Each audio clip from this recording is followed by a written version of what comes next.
The hallway smelled like floor wax and old wood. That's the detail Raymond Cole always remembered first. Not the music, not the moment everything shifted beneath his feet. The floor wax, the way the whole building felt hollow on a Tuesday afternoon in October 1965, when the classrooms were full and the hallways were empty, and a young man sat alone against a wall with a guitar that had no business being played by anyone. But we'll get to that. The Berklee College of Music in Boston sat like a quiet authority over the neighborhood. Not loud, not boastful, the kind of institution that had existed long enough to believe it understood what music was and what it was not. Professor Gerald Marsh had been teaching there for 11 years. He was not a cruel man. His students who went on to successful careers remembered him as exacting and fair. He had studied at the Royal Conservatoire in Brussels. He believed in theory the way some people believe in architecture, that without a solid structure underneath, everything else was decoration at best and noise at worst. He had seen hundreds of students walk through his classroom door. He could usually tell, in the first 10 minutes, which ones were going to matter. That October morning, a young man from Seattle showed up 12 minutes late to his music theory and application course. He had a notebook that was mostly empty. His jeans had a tear at the left knee. His hands were calloused, not the soft calluses of a classical guitarist, but the rougher kind that comes from playing constantly and without method. Marsh noticed the hands the way a doctor notices a patient's posture. The young man sat in the back row. His name, according to the enrollment sheet, was James Marshall Hendrix, 22 years old, prior musical experience, self-taught, electric guitar, various bands. No conservatory training, no formal theory. He had been admitted through an audition process Marsh had not been part of. Feel without structure, in his experience, had a ceiling. The first 40 minutes of the class passed without incident. Marsh lectured on modal scales, their historical origins, their practical applications in both classical composition and jazz harmony. Most students took notes. James Hendrix sat in the back row and watched the blackboard with an expression that was difficult to read. Not bored, not lost exactly. Like a man listening to a language he almost understood, hearing the shape of it without catching every word. Near the end of the session, Marsh did what he often did in the first weeks of a new semester. Called students to the front, one at a time, asked them to demonstrate something basic. A way of understanding where everyone was starting from. He called Hendrix. The young man set down his pen and walked to the front of the room. Marsh handed him a student guitar from the instrument shelf, a standard acoustic, nothing special, and asked him to play a D minor scale, third position, ascending and descending. What happened in the next 30 seconds would stay with every student in that room for years. Hendrix held the guitar. He looked at it for a moment, not nervously, not hesitantly, more the way someone looks at a problem before deciding how to approach it. Then he placed his fingers on the neck and played, but not the D minor scale, not in third position, not in any position that corresponded to what Marsh had asked. What came out was something else entirely. It had logic and internal movement and a kind of melodic gravity that pulled toward resolution. Marsh could analytically recognize it even as it defied everything he had just been lecturing about. But it was not the assignment. It was a student ignoring a direct instruction and substituting his own preference. That was the opposite of learning. Marsh held up a hand. Stop. Hendrix stopped. I asked for D minor scale, third position. I know, Hendrix said quietly. I was just third position, D minor, ascending and descending. A pause, brief, but the room felt it. Hendrix tried again. His fingers moved to what he understood to be the right place, but the notation was unfamiliar. The positional logic of formal classical guitar technique was a language he had never been taught, and it showed. What came out was technically incorrect, not unmusical, but incorrect by the specific standards of what had been asked. Marsh took the guitar back. Mr. Hendrix, his voice was not unkind. It was the voice of a doctor delivering a diagnosis. This course requires foundational literacy, reading music, understanding positional technique.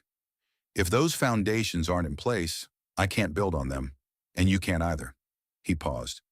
I'd encourage you to speak with the admissions office about whether your current level is the right fit for this particular course. The room was silent. You can take your seat. Hendrix walked back to the rear of the room. He picked up his notebook. He didn't look embarrassed. He didn't look angry. He looked like someone who had heard something he was going to have to think about for a while. 15 minutes later, when the class ended and students began filing out, Marsh noticed that Hendrix left without speaking to anyone. He thought briefly that he should feel something about that. He didn't, particularly. He had another class in 20 minutes. The hallway outside Marsh's classroom ran the length of the building's east wing, connecting the theory rooms to the practice studios at the far end. Most afternoons it was quiet by 3 o'clock. The overhead light at the far end, the one that buzzed and flickered, had been reported to maintenance twice that semester and fixed neither time. At the midpoint of the hallway, pushed against the wall where the baseboard heating ran, there was a guitar. It had been there for at least 2 semesters, maybe longer. A no-name acoustic, manufactured somewhere in the early 50s, with a hairline crack running from the sound hole toward the lower bout and a missing B string. One of the tuning pegs had been replaced with a mismatching peg that didn't quite fit. The neck had a slight warp at the 7th fret. Nobody had claimed it. Nobody had thrown it away. It sat against the wall and accumulated the particular invisibility of things that have been in the same place too long. Hendrix found it 20 minutes after leaving Marsh's class. He had been walking without destination, the way people walk when they need the motion more than the direction. When he reached the midpoint of the hallway, he stopped and looked at the guitar, assessing it, taking inventory of what it was and what it wasn't. He sat down against the wall. He picked it up. He spent a minute with the tuning pegs, working around the missing string, finding what the instrument could actually do. His movements were unhurried. There was no audience. He wasn't trying to prove something. He was just listening to the guitar, finding out what it had. Down the hall, a door opened. Raymond Cole had been in Boston for 3 days. He was 38 years old, worked for a small but well-connected independent label out of New York, and had come to Berklee at the invitation of a colleague in the jazz department. He was not scouting. He had a dinner meeting at 6 and a flight back the following morning, and the afternoon was empty. He had been heading toward the exit at the east end of the building when he heard something and stopped. What was coming from the far end of the hall was a guitar, acoustic, single instrument, one missing string, but the sound was doing things that made no sense for what it was, filling the corridor with a depth that implied layers of harmony that couldn't physically be there. It was like hearing someone describe a color you had never seen and somehow understanding exactly what it looked like. Cole walked toward it slowly, without urgency, the way you move when you don't want to interrupt something. When he rounded the slight bend in the corridor and saw the source, a young man sitting against the baseboard, a damaged no-name guitar across his lap, eyes somewhere between open and closed. He stopped walking entirely and stood still. He didn't count the minutes. Later, he would estimate 3, maybe 4. The young man never looked up. When the music stopped, it stopped without announcement. Not a conclusion, more like a breath held and then gently released. The silence that followed was not empty. It had weight. Cole stood in the hallway for another moment. Then he took a step forward. "Do you have a manager?" Hendrix looked up. He took in the stranger in the corridor. The slightly too formal coat, the leather portfolio under one arm, the look of a man who spent most of his time in rooms where decisions were made. "No," Hendrix said. "Are you enrolled here?" "For now." Cole crouched down so he wasn't standing over him. "My name is Raymond Cole. I work with a label in New York." He paused. "What was that you were just playing?" Hendrix looked at the guitar in his hands. "I don't know," he said. "Just something." "Can I hear it again?" "A beat." Hendrix looked at him for a moment, measuring something, deciding something. Then he played. Not the same thing as before, something adjacent, drawn from the same well but differently shaped. Cole sat on the floor of the corridor, portfolio across his knees, and listened with his eyes closed. When it was over, he didn't say anything right away. Finally, "Where are you from?" "Seattle." "How long have you been playing?" "Since I was 15 or so." "Any recordings?" "A few things. Nothing serious." Cole opened his portfolio. He wrote something on a card and held it out. I'm in town until tomorrow morning. Come find me tonight if you want to talk. Hendrix took the card. He looked at it. Then he looked at Cole. The professor in there, he said, nodding toward the distant classroom, told me I should think about whether I belong here. Cole glanced toward the classroom door. He might be right, he said, but not for the reason he thinks. Gerald Marsh retired from Berklee in 1981. In the years that followed, he taught hundreds of students. Some went on to significant careers. He followed their work with genuine pride. He heard Jimi Hendrix for the first time on the radio in 1967. He was driving. He almost pulled over. He recognized nothing in it. Not the technique, not the structure, not any of the formal vocabulary he had spent his career teaching. But there was something underneath, some organizing intelligence that he could not dismiss. He sat in his car in a parking lot in Brookline and listened until the song ended. When the DJ said the name, Marsh sat very still.